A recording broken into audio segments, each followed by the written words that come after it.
thought we had a really good day of practice today. Our guys trained. There's a lot of compete out there. One thing we talked to our team about is just controlled aggression, right? Football is meant to be played a certain way.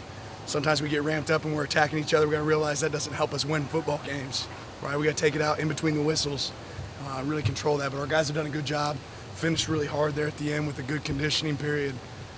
Pleased with the progress. So we'll open up for questions. Last day in shells, you're going to full pads next. Just what do you think of these first 5 days?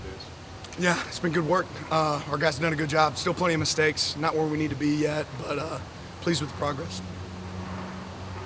You talked a lot about finishing practice after day one. How have you guys improved in that aspect between the first hour and throughout practice? Yeah, I think our conditioning's kicked up. Our guys have done a good job today. I thought some of our hardest running took place in the last 10 minutes of practice, which is always a benefit because these guys really push themselves at the front end. We probably got to strain a little bit more at the beginning, but the guys had a really good finish today. As you guys have gone from spiders to shells next to full pads, how have you seen the young guys kind of respond to some of the physicality in practice? Yeah, I think the physicality, that's something if you're going to bite as a pup, you're going to bite as a dog, and we can try to force that a little bit, but the reality is, you're a physical player, you're going to be a physical player. I think what you notice as you get into day 5 and day 6, what you start to recognize who's actually got their head buried in their playbook, who's spending the extra time, because it's hard to play fast and know if you don't know what you're doing.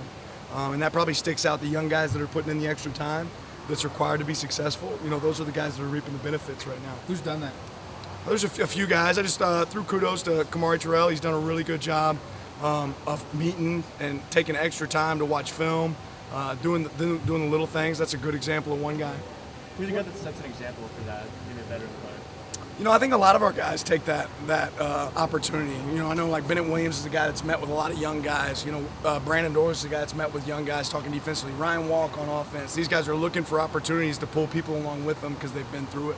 Is Bennett still looking like he's going to maybe bounce around at a few positions this year, or is he settled down at one or two spots? Yeah, we chart every single practice how many reps guys get, and our defense, we want guys to be playing multiple spots, right? Again, it goes back to you want your best 11 to be able to play football when needed, and that means somebody might have to shuffle from spot to spot. Are there some guys, the young guys that you don't know about, that moving into contact that you're still hoping to see some things out of, proving to be done later? Yeah, by no means are we ready for a game yet, and there's still some opportunities for us to see some guys grow up here. Like you said, we haven't really truly been in full pads yet. Shells gets you pretty close, and you'll see, like I said, who's going to bite, but I think time will tell. Casey Rogers wasn't here for spring football. Just how do you envision him fitting in this defense, and how has that gone for you guys right now? Yeah, Casey's done a really good job. He's one of those guys that just operates like a pro. He understands what it's supposed to look like. He's really intelligent. He pushes the other players. I feel like that D-line has really ramped itself up with guys like Casey Jordan joining the fold and getting our guys that were injured back. It looks like a kind of completely different group than it did in the spring. Do those two have a chemistry that they brought up? Yeah, absolutely. It's interesting. There probably couldn't be more polar opposites, right? But the same note, they were coached by Coach Tuioti there at Nebraska, and them coming here, I think they brought some of that familiarity with Coach into that room. But there's a really good bond in there right now. See any positive depth in the offensive line that's emerging? Yeah, I think a lot. Fortunate enough for us, we've been able to get a lot of young guys reps early, and there's been some guys that have stuck out and had really good days. Josh Connerly's had a good day, had a really good rep in competition today. Competition drill where we do kind of a one-on-one drill. He did a really good job. Seen some good things from Dave, seen some good things from Kavika. A lot of those young guys have done well up front. At Media Day, a lot of the guys had praise for Bo Nix over the summer, the way he was texting guys and constantly communicating with them. How has that translated in these first few days, his leadership and all that? Yeah, I think it just shown up. I think Bo's earned the respect of a lot of the players on the team with the way that he operates, but I think you'll see that throughout our quarterback room. Ty, Jay, all those guys have really carried on. And I think Bo's sat in that seat before, so he knows what it looks like. He's done a good job of carrying that through the entire offense. Someone like Sam Taimani, you get out of the transfer portal. How have you seen him kind of fit seamlessly into this defensive lineup now that he's got a few months under his belt with the team?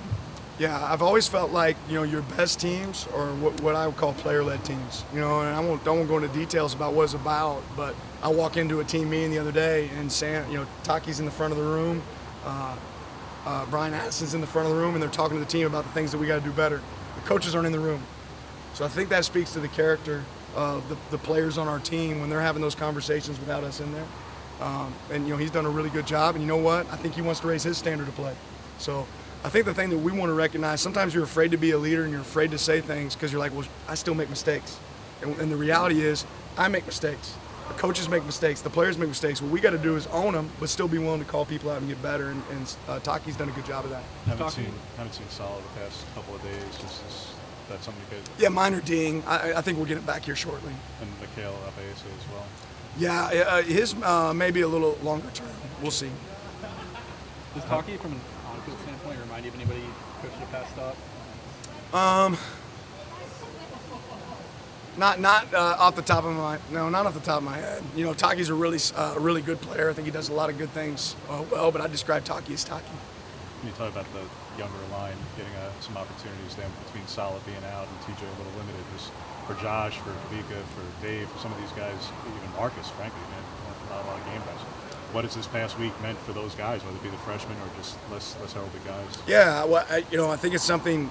I think if you asked any offensive line coach, if you asked Coach Clem or Coach Dillingham, you'd love to say, hey, let's stick 5 guys and keep them in a spot and get continuity. And there's truth to that.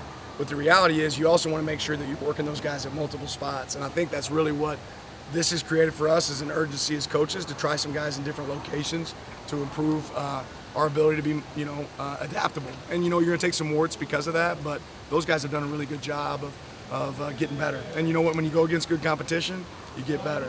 Tomorrow's your first day off of camp. I guess coming back from that, what do you hope to get accomplished next couple of days after? Organization with the coaches. You still get the opportunity to get in front of guys and have some meetings set up. So really, to me, it's go back and assess what we've done already, right? Evaluate that. Charge the batteries, make sure that we're fresh for our players as well. I think that's really important.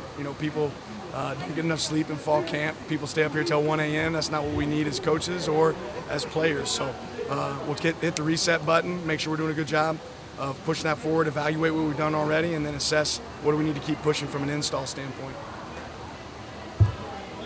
All right. Appreciate you.